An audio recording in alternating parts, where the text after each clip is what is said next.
Hello नमस्कार प्यारे विद्यार्थियों, आप सभी का प्रभा एकेडमी में हार्दिक स्वागत और अभिनंदन। कैसे आप सब लोग? बढ़िया, एकदम मस्त। पढ़ाई अच्छी चल रही होगी और आपकी पढ़ाई को कंटिन्यू करते हैं अपन। तो देखिए, कल हम लोगों ने एक चैप्टर पढ़ा था अम्ल, क्षारक और लवण। और अम्ल और क्षारकों के बारे में अपन कुछ बातें कर रहे थे। उन बातों में हमारे पास एक दो बातें और है। वो कौन सी है? देखो ध्यान से सुनो।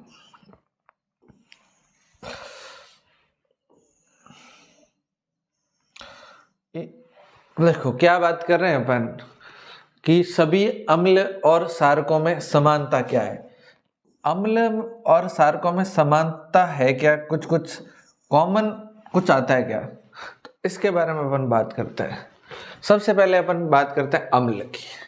ये बात हमने पढ़ रखी है कि अम्ल जो है वो जलीय विलयन में H+ आयन देते हैं।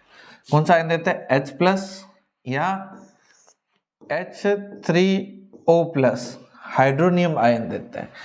हाइड्रोनियम यहाँ पर लिखा हुआ है, हाइड्रोनियम आयन देते हैं। जब आप अम्लों को जल में डालेंगे, जैसे हम लोगों ने यहाँ पर एक डायग्राम बना रखा, हमने ये एक बीकर लिया, इस तरह का क्या लिया हमने? बीकर। और इस बीकर के अंदर हम लोगों ने क्या डाला? सुनो, बीकर के अंदर यहाँ पर एक ऐसे रबड़ का टुकड़ा डाला है। बीकर के अंदर हमने यहाँ पर एक क्या डाला? रबड़ का टुकड़ा। ये रबड़ का टुकड़ा या रबड़ का कॉर्क जिसे आप कह सकते हैं। और इसके साथ ही हमने यहाँ पर दो कीलें डाली है, एक ये कील और एक ये कील इस टुकड़े में। और हमने एक छोटा सा काम ये किया कि इसके अंदर पूरे में हमने एक तनुकलर अम्लीय विलयन भर दिया, मतलब पानी है और अम्ल है। और जब हमने इसको बैटरी से जोड़ा है, इस तरह से हमने किससे जोड़ा है इसको? ये बैटरी है और इस बैटरी से जोड़ा, और ये स्विच है यानी कुंजी, और ये क्या हो गया आपका? बल्ब। और इस बल्ब को जोड़ा और हमने जैसे ही स्विच को ऑन करेंगे तो क्या होगा? तो ये बल्ब जलेगा। इसका मतलब जो तनुकृत अम्लीय विलयन है उसमें क्या कह सकते हैं अपन? विद्युत धारा का प्रवाह हो रहा होगा। क्यों हो रहा होगा? क्योंकि ये जलीय विलयन में H+ आयन देते हैं। H+ आयन, और किसी भी किस विलयन में विद्युत का प्रवाह हो रहा है, इसका मतलब कौन सा? वहां पर क्या हो रहा है? आयन बनते हैं। क्या बनते हैं? आयन। तो ये है, जैसे हम लोगों ने ये एक रिएक्शन देख लो आप, ये रिएक्शन देखो, HCl और H2 ये अम्ल है, ये H2O है ना? H2 नहीं है, H2O जोड़ेंगे तो क्या बनेगा? H3O बनेगा, हाइड्रोनियम आयन, और Cl- अलग बन जाएगा। तो बताओ ये क्या बन गए? आयन। क्या बन गए? आयन। या फिर ये H+ आयन देगा। कैसे देगा? सुनो, H+ आयन कैसे बनता है? तो देखो, H+ आयन देता तो है, कौन सा आयन देता है? अम्ल जलीय विलयन में H+ आयन देता तो है, लेकिन H+ किससे रिएक्ट कर जाता है? जल से। ये H2O से रिएक्ट कर गया तो बता यहाँ पर क्या बना? H3O+ यानी हाइड्रोनियम आयन बन गया। ठीक है ना? अम्लों में H+ आयनों के कारण विद्युत का चालन होता है। अम्लों में कौन से आयन के कारण? H+ आयन के कारण। और H+ आयन अम्ल कब देते हैं? वो जलीय विलयन में। कब देते हैं? जलीय विलयन में। क्षारकों की बात करें तो देखो, क्षारकों में भी सेम कहानी है। क्या कहानी है? कि सभी क्षारक जलीय विलयन में OH- आयन देते हैं। कौन सा आयन? OH- आयन देंगे। ठीक, जैसे सोडियम हाइड्रोक्साइड को अपन जल के साथ रिएक्ट कराएंगे, यानी कि सोडियम हाइड्रोक्साइड का जलीय विलयन होगा तो इसमें Na+ बनेगा और OH- बनेगा। या KOH का जलीय विलयन होगा तो इसमें क्या बनेगा? K+ और OH-। और यहाँ पर वापस यही होगा कि क्षारकों में OH- आयनों के कारण विद्युत का क्या होता है? चालन होता है। चालन किस कारण होता है? चालन, विद्युत धारा का चालन, विद्युत धारा कब बहती है? आप बताओ विद्युत धारा कब बहेगी? विद्युत धारा बहने का दो कारण। विद्युत धारा कब बहेगी? सुनो, विद्युत धारा बहने के लिए चाहिए आयन। क्या चाहिए? आयन। और आयन कब होते हैं? जलीय विलयन में। अच्छा, तुमसे पूछा जाए क्या शुष्क अम्ल है, शुष्क अम्ल कह सकते हैं, शुष्क अम्ल में विद्युत धारा बहेगी क्या? अम्ल हो या क्षारक, दोनों आयन जल में देते हैं, जल के बिना आयन देते नहीं है। तो जल के बिना अगर आयन नहीं देते हैं, इसका मतलब यह है कि शुष्क आयन, शुष्क अम्ल और क्षारक हो, उनमें विद्युत धारा का प्रवाह नहीं होगा। नेक्स्ट देखते हैं, अम्ल, अम्ल, क्षारक, अम्ल। अच्छा, क्षार क्या होता है ये सुनो, क्षार क्या होते हैं? क्षार क्या होता है? क्षार जल में घुलनशील जो क्षारक है, जो ऐसे क्षारक जो जल में घुल जाते हैं, उन्हें अपन क्षार कहते हैं। क्षारक ही होते हैं। क्षार क्या होता है? क्षारक ही होते हैं, लेकिन क्षारक जो किस में घुल जाए? जल में घुल जाए, जल में क्या हो जाए? घुल जाए, उसे हम क्षार बोलेंगे। उसे हम क्या बोलेंगे? क्षार बोलेंगे। ठीक, इसकी बातें स्पष्ट कैसा होता है? क्षार का साबुन की तरह स्वाद होता है, कड़वा, और प्रकृति होती है संचारित, किसी को भी खराब करने की प्रकृति होती है, तुम्हारी तरह, है ना? नेक्स्ट,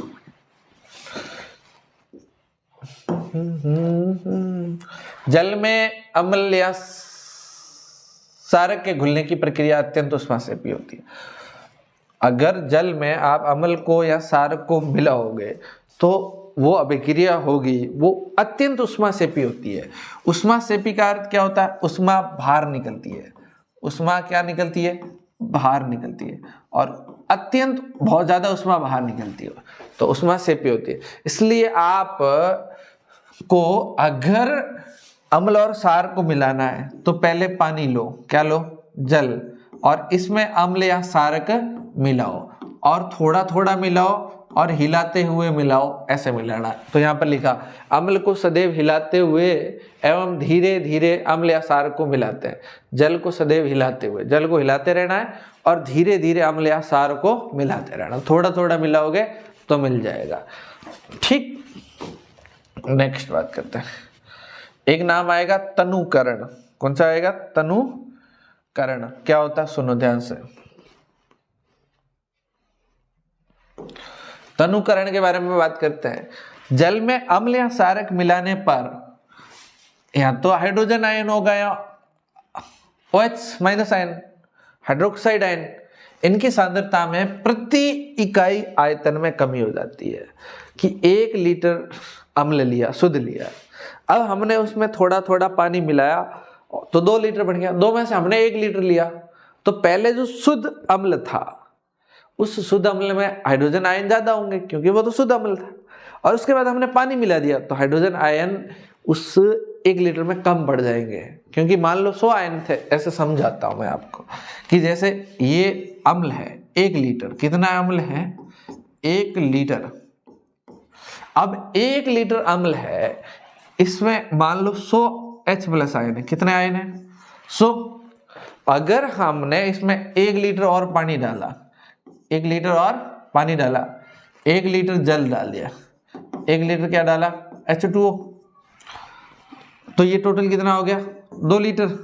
2 लीटर में से हमने 1 लीटर लिया, तो बताओ 1 लीटर में हाइड्रोजन आयन कितने रहेंगे?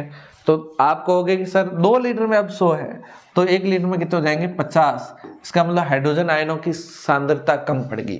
तो यहाँ पर यही हम कह रहे हैं कि जल में अम्ल या क्षारक मिलाने पर आयनों की सांद्रता में प्रति इकाई आयतन कमी होती है, आयतन में कमी होती है, प्रति इकाई आयतन में कमी हो जाती है। इस प्रक्रिया को तनुकरण कहते हैं। इससे अम्ल या क्षारक तनुकृत हो जाते हैं। इससे क्या हो जाएगा? अम्ल या क्षारक तनुकृत हो जाएंगे। अगर आप अम्ल या क्षारक में क्षारकों में ज्यादा पानी मिलाते जाओगे तो ये क्या होते जाएंगे? तनुकृत। ऐसे जैसे मान लो पहले शुद्ध अम्ल है तो वो उसमें हाइड्रोजन आयन ज़्यादा है, लेकिन उसमें तनुकर्त करते गए, उसमें पानी डालते गए तो आयनों की सांद्रता कम हो जाएगी। इसका मतलब ये दुर्बल होते जाएंगे। कैसे होते जाएंगे? दुर्बल, अम्ल प्रभावी इतने नहीं रहेंगे। एक बात करते हैं पीएच स्केल की। कौन सी scale? PH scale. PH scale के बारे में कुछ बातें हम करते हैं तो सुनो। पीएच स्केल किसी विलयन में उपस्थित हाइड्रोजन आयन की सांद्रता ज्ञात करने के लिए एक स्केल विकसित किया गया। कोई भी विलयन है उसमें हाइड्रोजन आयन कितने हैं ये ज्ञात करने के लिए हमने क्या किया? एक स्केल विकसित किया जिसे हम पीएच स्केल कहते हैं। जिसे क्या कहते हैं? PH scale. पी का अर्थ होता है पोटेंस और इससे कहते हैं पुषांश, ये जर्मन भाषा में कहते हैं। और पुषांश का अर्थ होता है शक्ति या पावर। इस तो पी का अर्थ क्या? पुषांश। पुषांश या पोटेंस, दो नाम आ सकते हैं, पुषांश आ सकता है या शक्ति आ सकता है, ठीक है ना? तो ये कहेंगे। और ये कौन सी भाषा में पुषांश होता है? जर्मन में। लेकिन हमारी भाषा में तो क्या होता है? शक्ति ही होता है। इस तरह का स्केल है, इस तरह का स्केल है। और यहाँ पर ये 0 से लगा करके 0 से लगा के 14 नंबर तक होता है। 20 में यहाँ 7 होता है, 7 पे उदासीन होता है। जिसका पीएच 7 है इसका मतलब वो विलयन उदासीन है। 7 से लगा के 14 तक सारी होता है और सारीयता का मान बढ़ता है।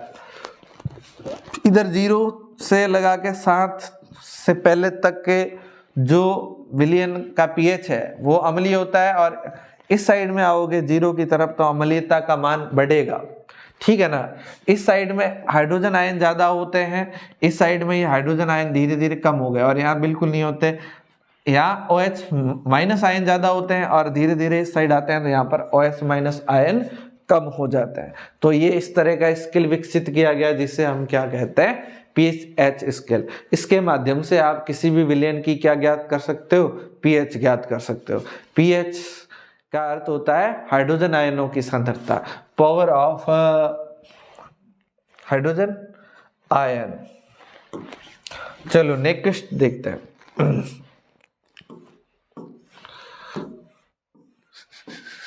सार्वत्रिक सूचक क्या होता है? देखो, अनेक सूचकों का मिश्रण होता है, उसे सार्वत्रिक सूचक कहते हैं। अनेक सूचक है, सूचक तो हमने पढ़ा ही है। अनेक सूचकों का मिश्रण होता है और ये किसी विलयन में H+ आयनों की विभिन्न सांद्रताओं को ज्ञात विभिन्न रंगों के द्वारा प्रदर्शित करते हैं। इस तरह का कोई सूचक है जिसमें अलग अलग रंग है और वो अलग अलग पीएच पे अलग अलग रंग दिखाता है कि 2 पीएच है तो अलग रंग दिखाएगा, 3 पीएच है तो अलग रंग दिखाएगा। ऐसे कुछ पदार्थों की हमें पीएच ज्ञात कर देखनी है। कुछ विभिन्न पदार्थों की पीएच के बारे में ध्यान रखना। विभिन्न पदार्थों की पीएच कितनी होती है? देखो, जठर रस, सामान्यतः जठर रस का अर्थ है HCl। हाइड्रोक्लोरिक अम्ल जो हमारे पेट में पाया जाता है उसकी पीएच कितनी है? 1.2, बहुत कम। नींबू की पीएच लगभग 2.2 मान सकते हैं। और दूध की पीएच 6 है, लगभग 6 से 6.5 के आसपास, हल्का सा अम्लीय होता है। शुद्ध जल की पीएच इतनी की इतनी दूध के बराबर ही पीएच होती है आपके मूत्र की। शुद्ध जल का पीएच होता है 7। शुद्ध जल जो आप पी रहे हो वो शुद्ध जल का पीएच कितना? 7। लेकिन वर्षा का जल का पीएच 7 से कम होता है। वर्षा जल का पीएच कितना होता है? 7 से कम।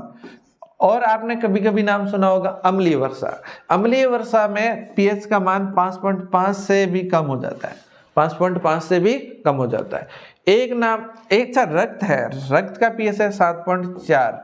और मिल्क ऑफ मैग्नीशिया जो हम एंटासिड जिसे कहते हैं, तो इसका पीएच है 14। और सॉरी, मिल्क ऑफ मैग्नीशिया का पीएच है 10 और इसका सूत्र है मैग्नीशियम हाइड्रोक्साइड बोलते हैं इसका नाम, Mg और ओट्राइस।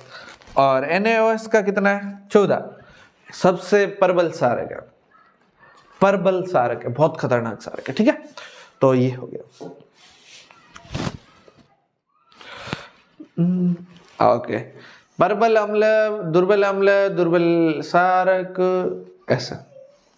खैर, इसको पढ़ते हैं, परबल अम्ल क्या होता है, दुर्बल। ओके, परबल अम्ल की जब हम बेटा बात करते हैं, परबल अम्ल क्या होता है, जो जलीय विलयन में अधिक H+ आयन देते हैं वो परबल अम्ल है, जो जलीय विलयन में कम H+ आयन देते हैं वो दुर्बल अम्ल है। परबल क्षारक जो जलीय विलयन में अधिक OH- आयन देते हैं वो परबल क्षारक, और जो कम OH- आयन देते हैं वो दुर्बल क्षारक। चलो इसके एग्जाम्पल सामान्यतः जैसे ये HCl, H2SO4, ये HNO3। अच्छा एक ट्रिक बता देता हूं आपको कि आप कैसे पहचानो कि ये परबल है या दुर्बल है। तो देखो अम्ल सामान्यतः दो प्रकार के होते हैं, मैं आपको बता रहा हूं। एक तो होते हैं कार्बनिक, यहां लिखते हैं, कहां लिखते हैं भाई,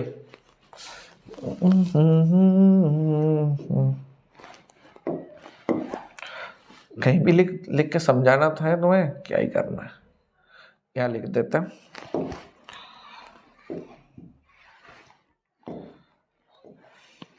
चलो बात करते हैं अम्ल की।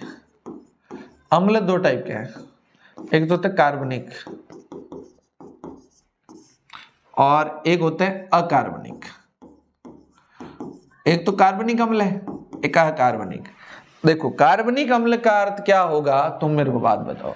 कार्बनिक अम्ल का अर्थ है जिसमें कार्बन उपस्थित हो, कार्बन उपस्थित, और जिसमें कार्बन उपस्थित नहीं हो, कार्बन अनुपस्थित, अनुपस्थित।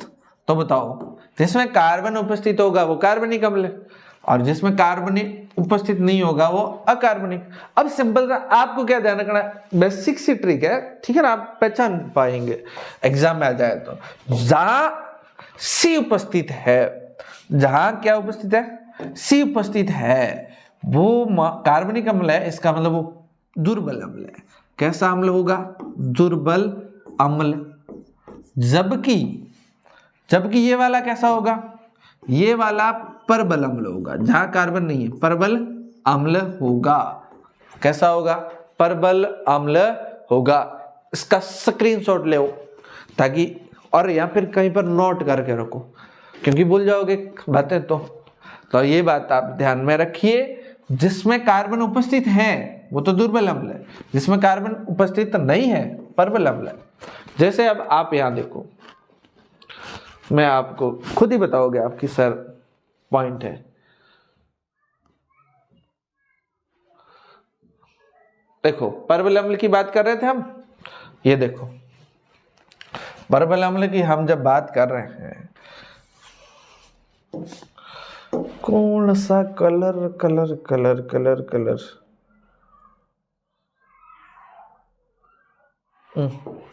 देखो परबल अम्ल की बात कर रहे हैं जो जलीय विलयन में H+ आयन ज्यादा देते हैं।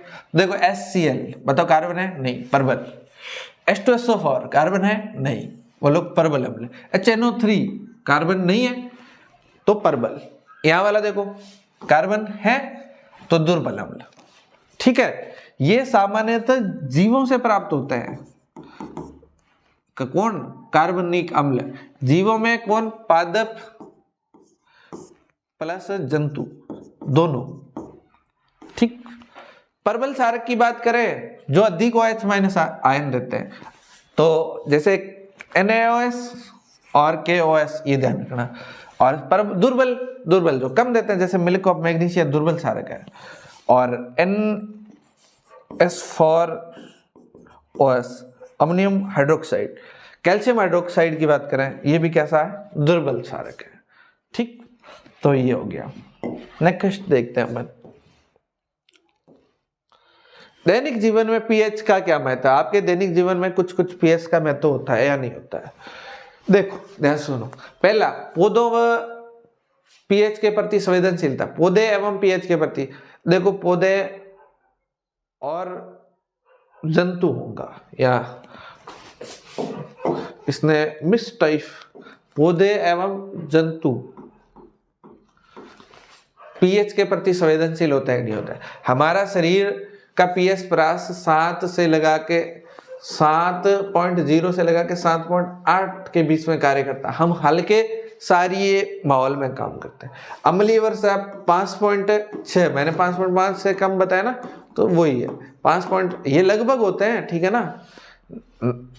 तो कितना पीएच होता है, अगर कम हो जाता है 5.6 से भी कम हो जाता है। हालांकि आप लोगों ने एक बात सुनी होगी कि अम्ल जो होते हैं, अरे जो वर्षा का पानी होता है अम्लीय होता है, उसकी पीएच 7 से ज्यादा कम होती है। खैर क्या होता है अम्लीय वर्षा से, अम्लीय वर्षा का पानी जब नदी में जाता है तो वो क्या करता है, नदी में जाता है तो नदी में जीव होते हैं, पेड़ पौधे होते हैं, उनके लिए खतरा बन जाता है। भाई अम्लीय पानी गया तो जो पानी नदी में चला जाएगा, वर्षा का पानी है नदी में जाएगा, तालाबों में जाएगा, वहां पर जो जलीय जीव होते हैं, चाहे पेड़ पौधे भी होते हैं, जीव जंतु होते हैं, वो नहीं रह पाते उस जीव में, क्योंकि वो उसके अनुकूल नहीं होते, तो उनके लिए ये खतरा बनता है, इसलिए अम्लीय वर्षा। अच्छा, अम्लीय वर्षा का कारण होता है नाइट्रोजन डाइऑक्साइड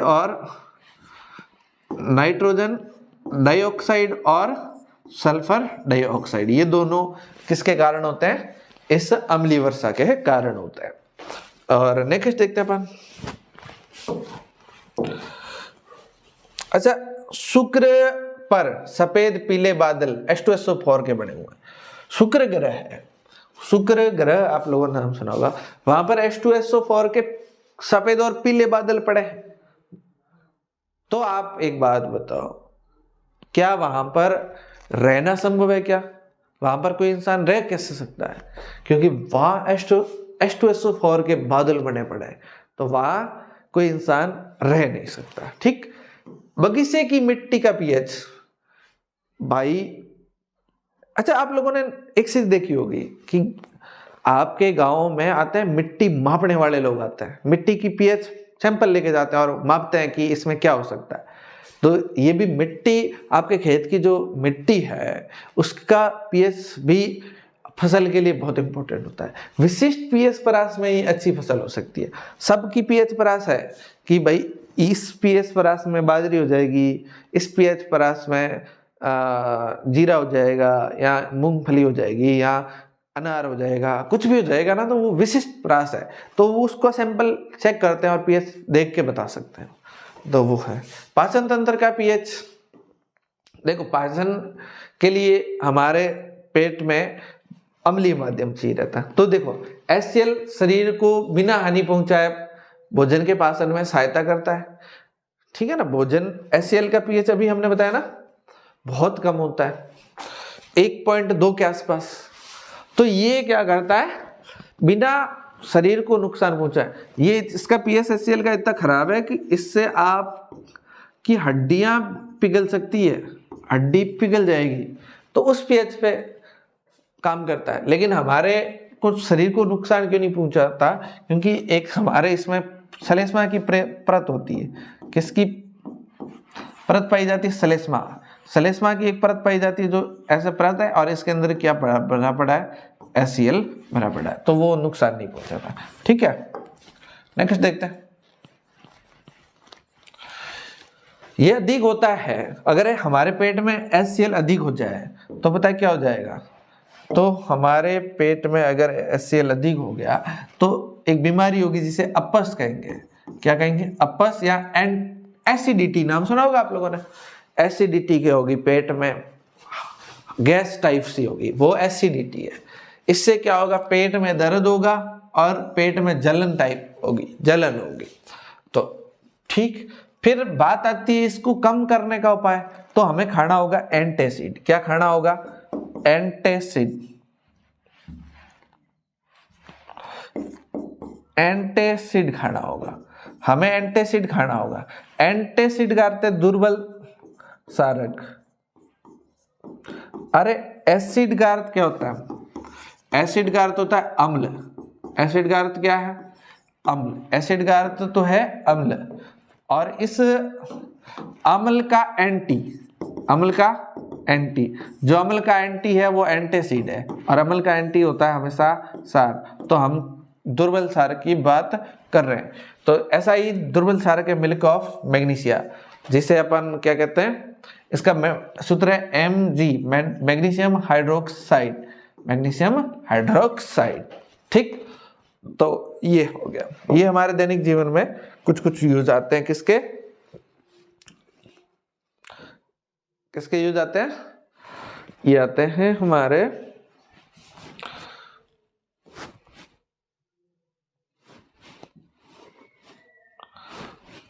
कितना ही खराब भाई, काफी है, कर देते हैं क्या? देखो इतना बहुत है आज। चैप्टर तो पूरा नहीं हुआ, लेकिन बाकी वाला चैप्टर हम कल करेंगे। और ज़्यादा लंबी क्लास नहीं चलाना चाह रहा था मैं, क्योंकि अभी बहुत कम स्टूडेंट जुड़ पाए हैं। और आप अपने सारे दोस्तों के साथ शेयर करें ताकि हम सारे चैप्टर अच्छे से तैयार कर सकें। और अपने मित्रों के साथ शेयर करें ज़रूर, और उन्हें भी कहें कि पढ़ें। अगर आपको क्लास अच्छी लग रही है तो कमेंट ज़रूर करें। Thank you very much. Good night.